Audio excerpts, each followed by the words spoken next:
Alors bonjour à tous. Alors anticoncordisme, CASA 14 et DNA. Et puis Bonjour. après j'arrive pas à lire. Oui, Bonjour. bonjour. Moi, ça m'a fait bien rire parce que, tu vois, pendant une minute, j'étais en train de faire écouter à DeepSeek ce que vous racontiez, tu vois. Et quand j'ai lâché le micro, il a commencé à partir dans un délire métaphorique et compagnie. Je lui ai dit, non, mais c'est un live TikTok, tu vois. Et il m'a dit, ah, bravo, tu m'as bien eu, Kaza. Tu as piégé ton IA préféré. Ah ouais, parce que vous parlez de choses qui finalement sont hypothétiques. On est d'accord. Ça dépend de Donc la c'est pour ça croyance qu'il qu'on s'est va emballé avoir. en fait, DeepSeek. Il s'est emballé parce que comme c'est hypothétique, il aime bien, tu as vu, il aime bien aller en profondeur dans les choses. Attends, tu parles de qui exactement?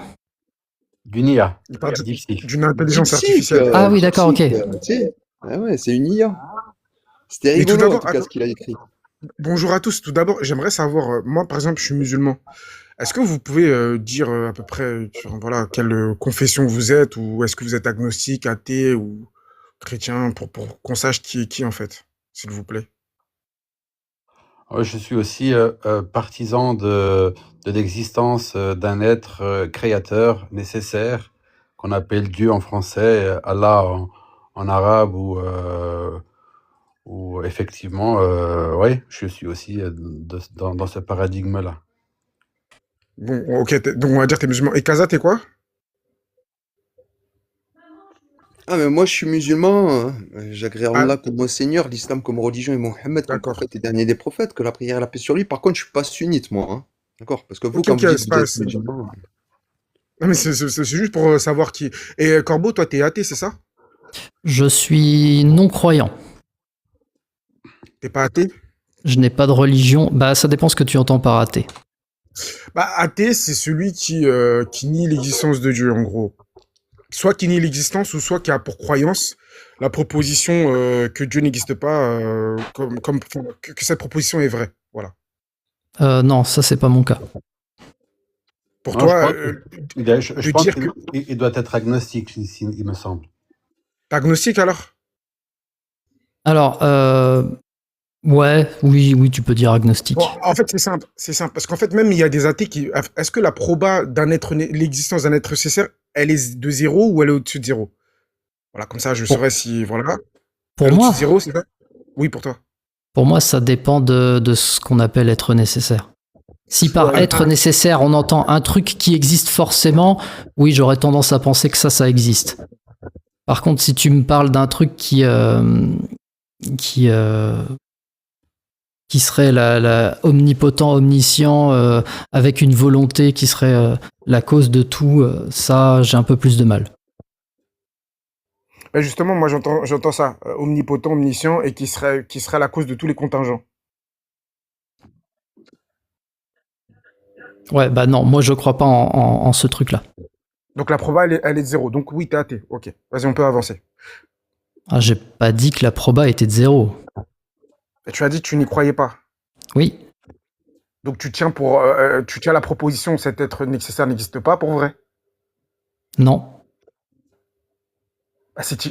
Attends. Regarde, si je te dis, est-ce que tu crois au Père Noël? Qu'est-ce que tu vas me répondre? Tu vas me dire non. Ouais, effectivement, je te répondrai, je ne crois pas au Père Noël. Donc la proposition, le Père Noël existe. À cette proposition, tu réponds non, négatif. Elle n'existe oui, pas. mais attends, par contre, attends, parce que dans ton raisonnement, il est pas correct, parce qu'il croit au cadeau quand même. Quand on lui fait un cadeau, bon, il le voit le cadeau. La petite touche Le d'humour. Père Noël, c'est tout ce qui est autour du cadeau. Alors moi, je rejoins Pas dans effectivement l'imaginaire et dans la l'idée psychologie, que quoi. le cadeau serait quand même ce que le Père Noël décide de nous laisser, et puis de disparaître derrière pour garder effectivement cette notion de il est le Père Noël. Et donc, ouais, on pourrait faire l'analogie sans être dans un blasphème ou quoi que ce soit, que Dieu est apparent et caché à la fois, mais par contre, son cadeau, lui, est un présent dans lequel on est tous en train de profiter, quoi. Donc les choses, elles peuvent paraître complètement stupides et ridicules, alors qu'en fait, elles sont pleines de sens et elles expriment, j'imagine, ce que chacun a envie d'y trouver comme sens et comme cohérence. Bah, je comprends ce que tu dis, DNA, c'est très pertinent. Mais le problème, c'est qu'un athée, lui, il part du présupposé où ce cadeau-là, là, il ne vient pas du Père Noël. Pour faire l'analogie à ce que tu veux dire. Par Oui, exemple, lui, mais il je va veux dire dire, la création. un athée, Un athée, il va dire. ça reste quand même une créature de ce créateur dans ton paradigme. Et on sait très bien que une créature est quelque chose qui est vivant et qui change et qui avance et qui recule et qui se cherche et qui finit peut-être un jour par se trouver. Surtout qu'en plus, dans le paradigme musulman, cette volonté du divin, de retour au divin, ben, c'est propre au divin. Donc, à la créature, ce qu'elle a comme présent de cette volonté, et effectivement, au divin, ce qui lui revient. On ne peut pas aller au-delà de ce que nous sommes, aussi athées que nous soyons, si on veut être un bon musulman. On t'écoute, hein, Corbeau. Hein. Moi, j'ai une question pour toi, anti-concordisme. Est-ce que tu étais là au début du live quand j'ai fait la petite expérience de pensée? Alors, j'étais là sans être là, parce qu'en fait, je t'ai envoyé un message en disant, ah, j'arrive dans 7 minutes. Alors, j'ai vu brièvement, vaguement ton tableau que tu as fait avec Ah, c'était pas ça. chez les 10. J'étais là au début quand il y avait un musulman qui parlait avec toi. D'ailleurs, j'étais pas trop d'accord avec toi sur certains points. Mais j'étais vaguement là, en fait. Si tu veux me rafraîchir la mémoire, ça serait pas. C'est serait le pas truc avec le sac de billes. Ouais. Tu voulais dire quoi avec le sac de billes? En fait, c'est précisément le point que tu avances. Dans l'expérience de pensée, on imagine un sac de billes. Ce sac de billes, il est fermé et on peut pas l'ouvrir. Et en plus de ça, le sac est opaque. Donc on sent quand on touche le sac qu'il y a des billes dedans, mais on peut pas savoir combien il y en a. Et on va se poser la question du nombre de billes qu'il y a dedans et on va se demander est-ce que c'est un nombre pair ou est-ce que c'est un nombre impair? Et la plupart du temps, je commence par poser les 4 premières questions qui sont est-ce que le nombre de billes peut être un nombre pair? Est-ce que le nombre de billes peut être un nombre impair? Est-ce que le nombre de billes peut être à la fois pair et impair? Et est-ce que le nombre de billes peut ni être pair ni être impair?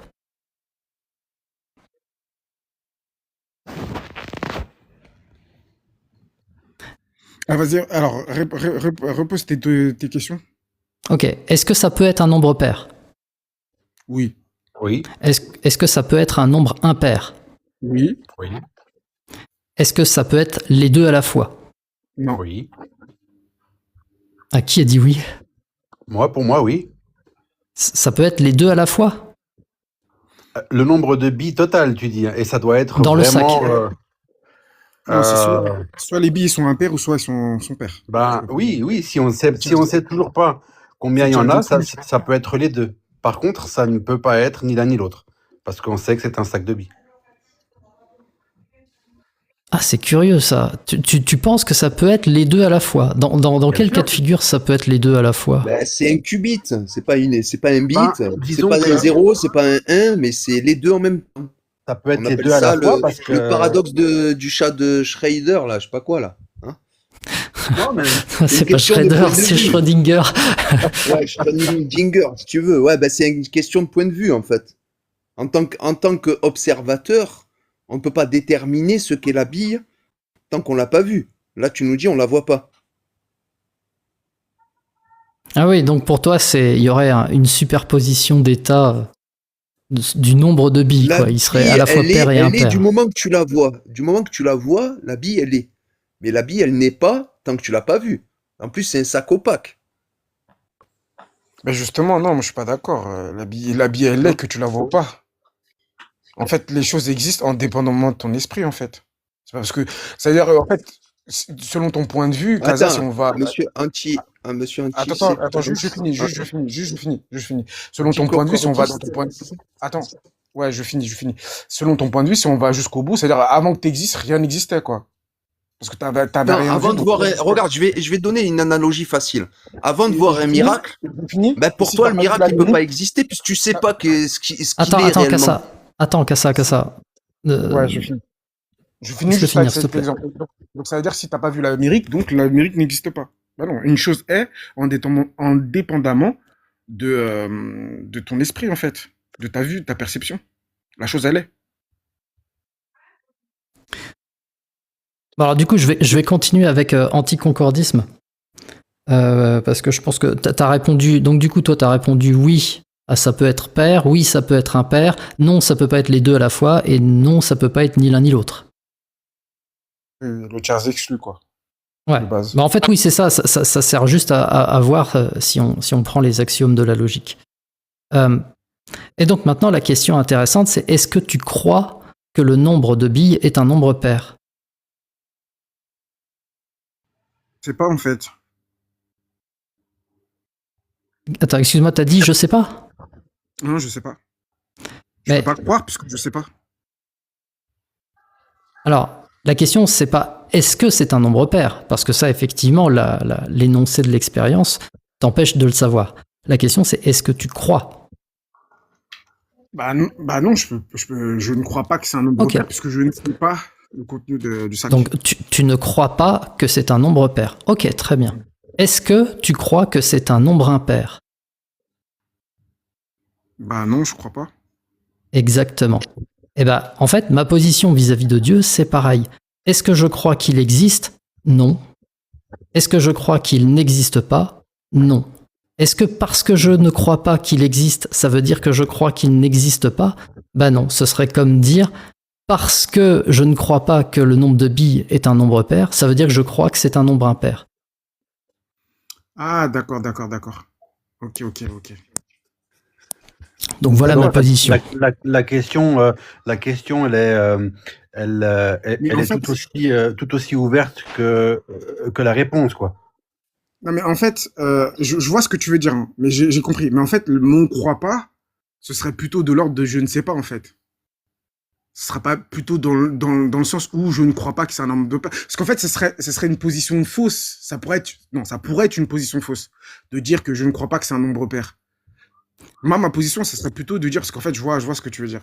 Mais non, en fait, c'est pas trop analogue. Parce qu'en fait, ma position, quand tu me poses cette question-là, c'est pour ça qu'à chaque fois, je te dis, ouais, mais parce que je ne sais pas. En fait, ma position serait plutôt de dire, je ne sais pas. Donc, je peux pas avoir de croyance puisque je ne sais pas. Donc, ce serait une Exactement, position tu viens de le d'agnostique. dire. Je ne peux pas avoir de croyance. Et c'est précisément ma position. Puisque je ne sais pas, je n'ai pas de croyance. Et bien comme je n'ai pas de croyance, je ne crois pas. Ça ne Ouais, veut bah, pas dire que je crois oui, en non, le contraire. mais je peux pas affirmer que je crois qu'il n'y a pas de, qu'il n'y a pas de bipère ou de bi-impair. Ouais, Tu vois ce que je veux dire? exactement. Donc, Excusez-moi, est-ce que je peux faire une position, parenthèse, s'il vous plaît, ma parce position que sera c'est plus de dire je important. ne sais pas, en fait. Pas Je peux faire une je ne crois pas parenthèse qu'il y a sur ce que un- vous dites là? Parce Ouais, que, vas-y. en vérité, la croyance ne dépend pas de ce qu'on voit, de ce qu'on sait. Il y a une raison toute simple. C'est que la vérité n'est pas dépendante des créatures, mais bien du créateur. Le créateur est capable de tout. Donc tout ce que tu peux imaginer est possible. Parce que le créateur, il en est capable. Est-ce qu'il a envie de le faire ou pas? C'est lui qui décide. Tu vois, donc Oui, en fait, je suis vous assez essayez de vous d'accord. placer, et c'est ça votre erreur. Vous Tu essayez de écris vous ta lettre au placer Père Noël et tu peux à mettre tout ce que partir tu de veux votre point dedans. de vue de créature. Attends, je vais poser une question quand même, hein. Mhm. Vous essayez de vous placer à partir de votre point de vue de créature, alors que la vérité ne dépend pas de vous. Elle est Bravo. bien plus grande. Ah, mais c'est ce que Elle est j'essaie de bien te dire plus tout à l'heure, au-dessus de vous.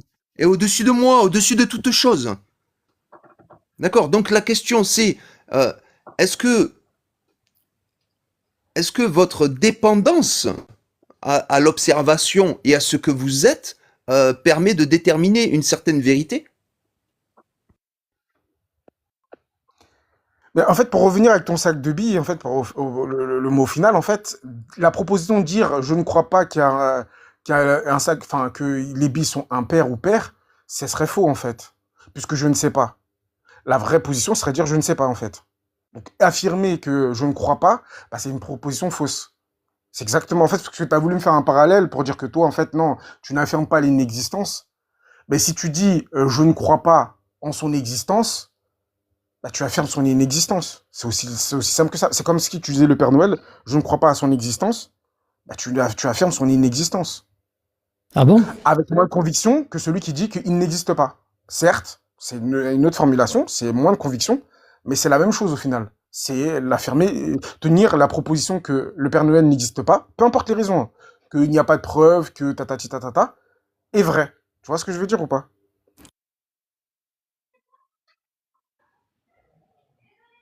Moi, je vois ce que tu veux dire, mais j'aimerais savoir du coup pour toi quelle est la définition de croire. Croire, c'est c'est un peu intuitif. Simplement, hein, sans rentrer dans des détails compliqués. Une croyance, c'est une chose. Ouais, c'est vrai que je me suis jamais posé la question de Un la état. croyance et la non-croyance. Si tu veux, je peux te donner la mienne. Et tu vas peut-être comprendre pourquoi moi j'ai cette position. Pour moi, croire, c'est adhérer à un énoncé. Voilà, adhérer à un énoncé. Et donc, du coup, Est-ce que pour le sac de billes, je oui, mais n'adhère pour pas à adhérer, l'énoncé, le sac de billes, enfin le nombre est pair. Et je n'adhère pas non plus à l'opposé de cet énoncé. mais c'est quoi Même adhérer à si un je énoncé? sais... Comment? C'est quoi adhérer à un énoncé? Qu'est-ce que tu entends par adhérer à un énoncé? C'est tenir cet énoncé pour vrai? Ouais, c'est ça. Y croire. Y croire. Voilà, tenir cet Ah, énoncé. non, Donc, pas définir en redisant la même est-ce que, chose. est-ce que, est-ce qu'une chose vraie correspond à la réalité? Ouais, on va dire ça. Est-ce qu'une chose qui correspond à la réalité existe? Attends, là j'ai pas compris. Est-ce Qui correspond à la réalité existe? qu'une chose qui correspond à la réalité existe? Je comprends pas la question. En fait, tu dis que pour toi, la croyance, c'est ta définition, c'est adhérer à un énoncé. Et moi, je te posais la question, est-ce que adhérer à un énoncé, c'est tenir cet énoncé pour vrai? Tu m'as dit oui. Et est-ce que une chose est vraie si elle correspond à la réalité, en fait? Si elle correspond à la réalité, tu m'as dit oui. Et après, je Ouais. te demandais, est-ce que correspond à la réalité? C'est une chose qui existe. Mais l'exemple du sac de billes, il est mauvais, hein. Ça, il faut revenir sur le... Je trouve qu'il est mauvais. C'est une question psychologique, ok, mais elle fait pas référence à la croyance pour moi. Même si c'est le Père Noël qui l'a ramené ou bien? Bah, pour le coup, je suis d'accord avec Kazan. Elle fait plutôt référence à ta perception de ce qui est possible ou pas, mais pas de la croyance en elle-même. Mais attends, je voudrais comprendre ce que anticoncordisme, pardon, a dit.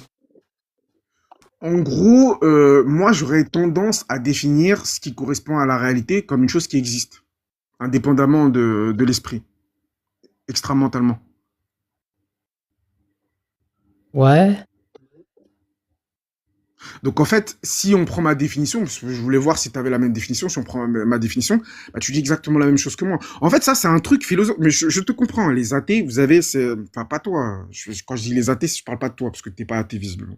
Mais les athées, souvent, et les philosophes, ils ont ce pas des définitions pour pas avoir la charge de la preuve. Donc, ils disent, non, en fait, la croyance, c'est pas vraiment une affirmation, c'est truc et tout. Il y en a carrément qui énoncent des postulats pour moi que je juge faux en disant Dieu n'existe pas jusqu'à preuve du contraire. Pour moi, c'est une phrase qui est totalement fausse. Et c'est exactement comme pour ton sac de billes. Si tu prends une personne qui est ignorante de ce qu'il y a dans le sac de billes, il ne peut pas faire l'affirmation qu'il ne croit pas qu'il y a un nombre impair ou qu'il ne croit pas qu'il y a un... Il peut pas dire juste je ne crois pas qu'il y a un nombre impair. Ça n'aurait aucun sens. Il peut pas dire aussi juste je ne crois pas qu'il y a un Bah, nombre pourquoi pair. pas? Est-ce qu'il Parce adhère à que, l'énoncé le nombre est impair? non, parce que ça n'a pas de sens en fait. Juste il ne sait pas. Donc il adhère pas. Non, il adhère à je ne sais pas en fait. Oui, mais est-ce qu'il adhère à le nombre est impair? Non, c'est pas qu'il croit pas qu'il y a... Parce qu'en fait, s'il dit je ne crois pas qu'il y a un nombre impair, il peut dire une chose fausse, on est d'accord. Attends, redis. S'il dit je ne crois pas qu'il y a un nombre impair, son énoncé peut être faux, on est d'accord. Bah après, ça c'est. Il peut mentir sur ce qu'il croit. On n'est pas dans sa tête pour vérifier. Mais. Non, mais si on prend indépendamment, on ne prend pas les deux cas, on prend juste un cas de figure. Le nombre impair. S'il affirme je ne crois pas qu'il y a un nombre impair, son énoncé peut être faux, parce que le nombre peut être pair. Attends, là, vous partez sur... en fait, j'essaye de vous expliquer que votre exemple est mauvais. Une question de croyance, si tu veux, je t'en donne un, moi. Est-ce que tu sors des cuisses de ta mère? Moi, je sors des cuisses de ma mère. Est-ce que toi, tu sors des cuisses de ta mère? Ça, c'est de la croyance, ça. C'est de la croyance concrète. Est-ce que tu sors des couilles de ton père? Non, mais Tu la comprends un question, peu? moi, Nous, on essaye de parler de concret. Toi, tu nous parles d'un truc abstrait. De regarde, la moi, psychologie de non, bas mais étage. Donc, essayons à un de moment, revenez dépassionner. les pieds sur terre, s'il vous plaît. Restons sur le Non, sac mais de Kaza, billes. c'est pas parce que tu comprends pas qu'il faut que tu t'énerves, en fait. Au pire, Non, demande qu'on t'explique. faut respecter, pas de souci. Non, Non, mais parce que je sais pas, commence à être vulgaire. C'est ça ton islam du Coran? moi, je pense pas que ce soit fait méchamment. C'est un peu passionné. Non, C'est non, vrai non, que c'est un peu. non, je sais, c'est de l'orgueil. En gros, je ne comprends pas. Donc, Gardons bon pour soupçon. polluer la discussion, je commence à être vulgaire et à crier sur les gens. Mais on n'est pas tes enfants, en fait, Kaza. Non, mais regarde, honnêtement, la discussion, elle est intéressante. Il faut respecter les avis de chacun, la position du curseur de chacun. Moi, quand je vous entends parler, là, effectivement, le corbeau et puis Anti, je vois bien que vous êtes dans une interrogation pour pouvoir affirmer est-ce que cette dualité dans laquelle nous sommes, elle peut être singularisée dans une unité. D'accord? Et donc, c'est la raison pour laquelle on est là à savoir est-ce que c'est pair ou impair. D'ailleurs, c'est très pertinent de pouvoir visualiser la chose comme ça, parce que ça joue beaucoup, et ça rejoint même cette histoire de cuisses et de bijoux de famille. Est-ce que nous venons de l'un ou de l'autre? Et moi, ça m'amène à la question, est-ce que le fait que dans ce sac, il y ait des billes, pair ou impair, est-ce que le fait que ce sac, voilà quoi, c'est une seule unité, et est-ce que cette unité, elle peut ressembler à une forme d'interrogation de zéro, et est-ce que ce zéro, il Putain, est j'ai pair enlevé ou le impair? son parce que Tu quand vois, il parle de passionné, c'était moi. tu vois? Là, c'est un troisième intervenant qui essayait de faire. Attends.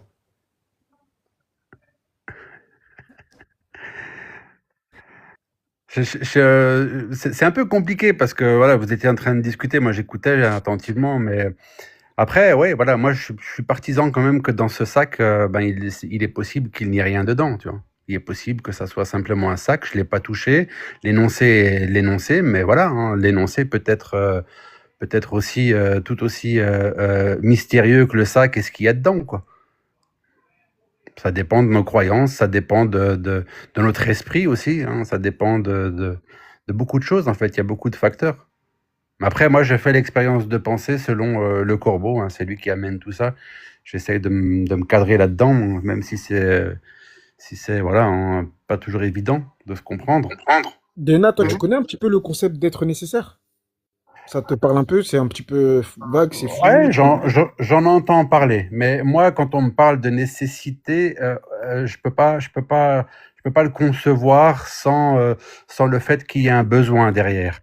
Alors que pour moi, l'être dont on parle, il n'est ni dans le besoin ni dans la nécessité. Tu vois, pour pouvoir l'identifier et puis pour pouvoir croire en lui, on ne peut pas lui attribuer des choses qui font partie de nos besoins. Ou sinon, on est dans une lecture personnifiée, et donc ça rejoint certaines théologies, certains dogmes auxquels moi je n'adhère pas en tant que musulman qui effectivement a cette lecture un peu monothéiste des choses, de cet être créateur pour le coup, de cet être absolu, mais en aucun cas il est un être nécessaire pour lui-même, peut-être pour nous, ça c'est évident. Et là où ça m'amène, c'est la question que je voulais poser tout à l'heure, justement pour éviter de devoir imposer à l'autre la charge de la preuve. Est-ce qu'il existerait une chose qui ne nécessite pas une preuve? Je crois qu'en fait, il y a un petit quiproquo sur le sens du mot Le nécessaire. quiproquo. Parce Le qu'en fait, quand on parle quiproquo. d'un être nécessaire, c'est pas au sens nécessaire dans Mais est-ce on en a est-ce besoin ou qu'il pas. est nécessaire que tu aies un papa et une maman pour exister, toi, en tant qu'humain? Ou c'est pas nécessaire? Attends, Alors quoi? je pense il est nécessaire d'avoir effectivement un mâle et une femelle pour pouvoir procréer plutôt, voilà, une vie. Et ça, c'est pas discutable, quoi. C'est biologique, c'est physiologique, c'est logique et Mais en tant c'est que musulman, nous, on peut pas dire ça en tant que musulman. On peut pas dire qu'il est nécessaire d'eux, parce que sinon, on dirait que, on dirait quoi de Jésus? Tu vois ce que je veux dire? On dirait quoi de c'est ce que Adam? je dis, c'est que le musulman, lui, sort de cette lecture personnifiée de cet être absolu qui n'est ni créé ni engendré. Donc, quand on est musulman, on est dans ce paradigme-là. En tout cas, quand on est musulman coranique, d'accord, parce qu'on peut être effectivement musulman évangélique, et là, ben, il y a cette idée et ce rapport au corps qui apporte aussi sa pertinence, mais qui a une certaine limite et qui a besoin d'être parachevé par quelque chose qui met le corps à sa place et libère justement cet esprit vers celui qui a insufflé cet esprit dans ce corps. Tu voulais dire quoi, Corbeau, sur la nécessité? Parce qu'il t'a coupé. Ouais, en fait, je sais pas ce qu'il entend par nécessaire, mais j'ai l'impression que la plupart du temps, quand on parle de l'être nécessaire, il s'agit pas de quelque chose nécessaire à quelqu'un ou à quelque chose. C'est plus un terme qui veut dire qui ne peut pas ne pas exister. Donc en fait, c'est un terme qui a une définition bien précise dans le cadre de la discussion sur l'être nécessaire. Et pas la même définition que celle qu'on pourrait dire, bah ça c'est nécessaire au sens où j'en ai besoin. Alors moi je comprends, je vois la nuance. Je vois la nuance et dans la discussion, oui, on peut cadrer les choses comme ça, mais disons qu'on sera quand même, on sera quand même pas dans l'absolu. Parce que là, on parle d'absolu, on parle voilà quoi, de quelque chose qui n'est pas, disons, lié à une nécessité, même si elle est dans la discussion, même Non, si elle mais est dans le cadre mais d'une DNA, discussion. attends, pour avoir deux bras, deux jambes et une tête, il faut bien de l'ADN. C'est pas Oui, du hasard. C'est écrit. bien sûr. Non, non, mais je Ben, ne essaye de lui remets pas le... expliquer. Essaye de lui expliquer. Parce qu'apparemment, il te dit non, c'est abstrait. Alors que non, c'est du concret. À un moment, faut arrêter de croire que la croyance serait abstrait. Alors que non, c'est du concret. Et d'où elle sort cette écriture-là? Hein, dans ta main, tu as 5 doigts. Tu n'en as pas 12, tu n'en as pas 3, tu en as 5. C'est parfait. C'est le chiffre parfait pour que tu puisses utiliser comme un outil incroyable. Et l'autre, il va te dire, ah mais non, ça c'est du hasard. Oui, mais tu dois quand même Et tu vois, et respecter... c'est là, c'est déraisonnable en fait. Il faut être raisonnable par rapport à ta propre création. Même si Casa le 14, créateur, apparemment, tu le vois pas. Hein, apparemment, toi, tu dis que la tu le vois raison pas. et la Tu sais pas qui rationalité, c'est. c'est justement ce qui nous permet de pouvoir supporter ces différentes composantes de l'être. Et c'est vrai que ça peut être frustrant d'entendre le témoignage de l'autre quand il n'est pas du tout dans notre propre raisonnement.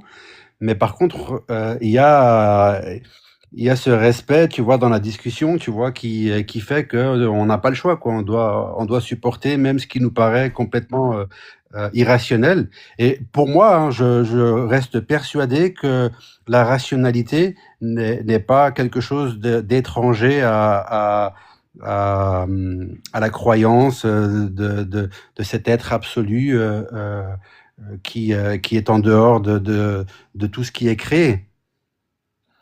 Moi, je me mets pas ça en confrontation dans ma lecture, quoi. Mais c'est pas le cas de tout le monde et il faut respecter le travail, la lecture de chacun. Ça, c'est intéressant, ça. Corbeau, c'est que, attends, est-ce que ton champ parce que j'ai bien l'impression que toi, ton champ de rationalité, il est pas restreint, en fait. Alors que si on découvre une chose, tu vas élargir ton champ de rationalité. Je donne un exemple. Par exemple, si demain on découvre que, entre guillemets, je donne un exemple, que des fantômes existent, tu vas élargir ton champ de rationalité et inclure comme quelque chose de normal que les fantômes existent. On est d'accord? Ouais. Donc toi, ton champ comment ça s'appelle, de rationalité, il n'est pas restreint. Et comment se fait-il que beaucoup d'athées, donc pas toi, définissent un champ de rationalité juste à travers la science? Genre, ils disent, c'est rationnel parce que la science. Pourquoi ils n'ont pas, toi, ton ouverture d'esprit? Dans le sens où, en fait, le champ de rationalité, il peut être indépendant, comme on disait tout à l'heure avec les billes. Les choses peuvent exister indépendamment de notre esprit. Bah, le champ de rationalité, il peut être largement plus haut que nous, indépendamment de nos connaissances. Est-ce que tu comprends ça? Ouais, ouais, tout à fait. Mais pour répondre à ta question, j'en sais rien. Je vais pas répondre à la place des gens, en fait. Je peux répondre en mon nom et c'est tout. Donc, oui, donc en fait, quand tu te poses la question, est-ce qu'un être nécessaire ou est-ce qu'un Dieu existe? En fait, qu'est-ce que tu aimerais quoi pour te convaincre, en fait? Qu'est-ce que tu aimerais comme preuve, comme raisonnement pour te convaincre? Pour ce qui est de Dieu, Mhm. euh, alors c'est une bonne question. En fait, je peux pas te dire précisément ce qui pourrait me convaincre, mais je pourrais te donner à peu près une idée. Il me faudrait une observation. Donc ça peut être une observation via mes sens ou via un appareil de mesure, peu importe. Donc une observation qu'on pourrait reproduire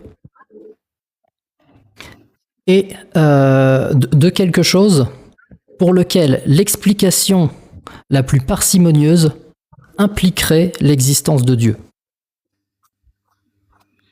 Et falsifiable.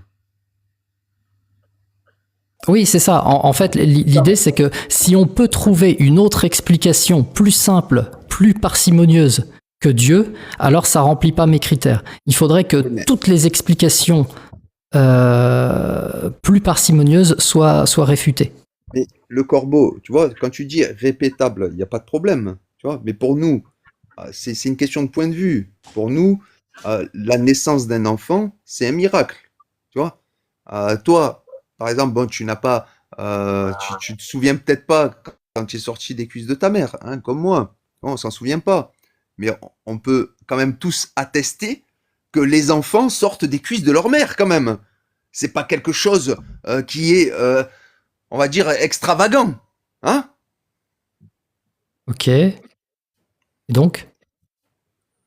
Mais donc, ce que tu demandes, en fait, c'est déjà présent dans notre quotidien. Ça dépend juste du point de vue, de la façon dont tu vois les choses. C'est tout. Après, c'est vrai que c'est une observation. On observe effectivement que les êtres humains sortent après 9 mois de gestation du ventre de leur maman. C'est une observation qui effectivement peut nous faire nous aider dans la croyance de ce que nous sommes en tant que créature, en tant qu'être vivant, mais ce n'est quand même pas la preuve que Dieu existe. Même si effectivement, dans certaines lectures, le petit Jésus est considéré comme une naissance miraculeuse sans papa, mais ça ne reste pas, ça reste qu'un enfant et qu'une créature, et ce n'est pas Dieu. Donc, le corbeau n'a toujours pas sa réponse de cette observation qui voilà, lui permettrait d'expérimenter à travers sa sensibilité et sa nécessaire essence, cette conviction qu'il est non seulement l'enfant de ses géniteurs, mais qu'au-delà de ses géniteurs, il y a celui qui a créé ses géniteurs. La question, elle est toujours propre à chacun. C'est pour ça que ça me ramène encore une fois à ce que je disais tout à l'heure. Est-ce qu'il existe quelque chose auquel on peut croire et expérimenter et dont on n'a pas besoin d'avoir une preuve? Moi, j'appelle ça l'évidence. Dans mon paradigme à moi, dans ma lecture, dans mon cheminement, c'est évident. C'est présent, c'est omniprésent, c'était hier, ça sera demain, c'était avant tout et ça sera après tout. C'est l'évidence de cette entité, de cet être, de ce créateur. Chacun y trouvera le sens qu'il a envie de lui donner, mais en tout cas, on peut se mettre d'accord rationnellement que l'évidence n'a pas besoin d'être prouvée ou de passer par une expérience. Elle est l'évidence. Et là, on n'est plus dans de l'être nécessaire. Là, on est vraiment dans une notion d'essence pure, quoi. Ok, bah en tout cas, merci pour votre passage. Je pense que je vais couper. Merci à toi, N'hésitez pas, Corbeau. Kassa et DNA, à revenir discuter. Même anti-concordisme, il est parti là. Il est plus là. Mais n'hésitez pas à revenir et puis on pourra rediscuter de tout ça. Avec grand plaisir. Merci à toi. Bonne soirée à tous. Ciao, ciao. D'accord, bonne soirée à vous aussi. Salut, Kassa. Mais en fait, attends, je voulais juste répondre à DNA vite fait. C'est l'évidence dont tu parles, elle dépend aussi du savoir que tu as acquis. Tu vois. Donc, à un moment, il va falloir réfléchir à quelle est la bonne façon de voir les choses. Et pas selon ta propre passion, selon tes envies. Non, non, selon la vérité. Et c'est ce cheminement qui mène vers la vérité. C'est-à-dire s'effacer quelque part. Quelque part, tu t'effaces pour chercher à comment tout le monde doit voir les choses pour les voir de la bonne façon. Eh ben, si et tu ça, veux, c'est un cheminement qui est long. Hein. je te propose d'en discuter dans un live prochain. Ah, merci, Corbeau. Bonne soirée à toi. Bonne soirée. Ouais.